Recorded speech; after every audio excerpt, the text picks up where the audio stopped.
All right, guys, Chalk Talk, episode number 3 from CrossFit 184. Today we're talking about how partial reps, especially or particularly in the pull-up, how partial reps could be the key or your key to getting that first pull-up.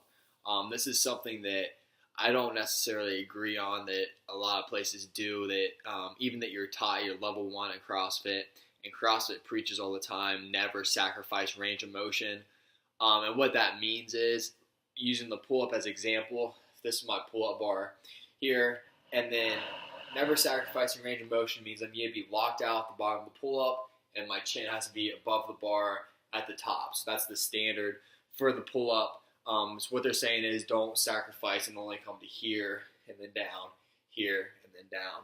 All right, and there's something to be said about both sides of this case. One thing that I don't necessarily agree with is putting bands up on the bar so that you just pass through and to get your chin over the bar every single time. We just had somebody recently come into the gym and ask, should they always be getting their chin over the bar every single rep, every single time they're doing the workout or strength portion, whatever the case may be.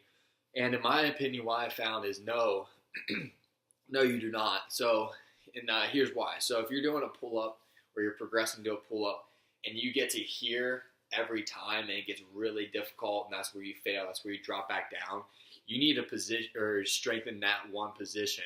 So where your joint angle is here, this is where you need to work more strength work into your training.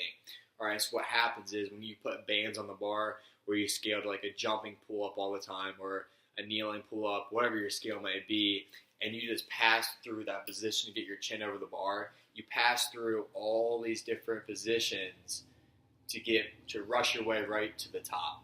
All right, so you never really strengthen all these different positions to get your chin over the bar.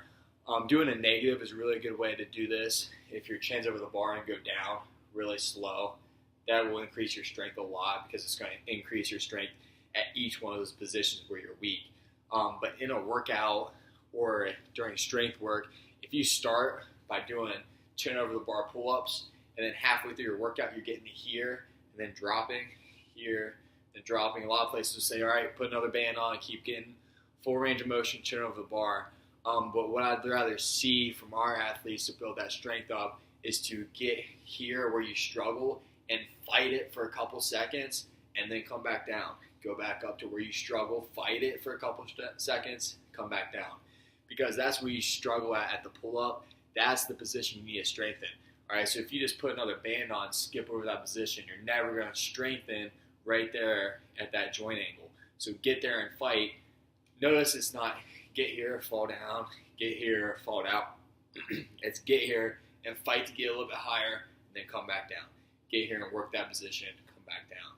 All right, so if you're someone that you guys always scale by putting more and more bands on the bar so you can always get your chin above the bar, that's good to start with in the workout. But eventually, if you're getting eye level to the bar, back down, get eye level, fight that position, and then come back down. That's going to strengthen that one joint angle, and that's going to progress you overall to getting that first pull-up.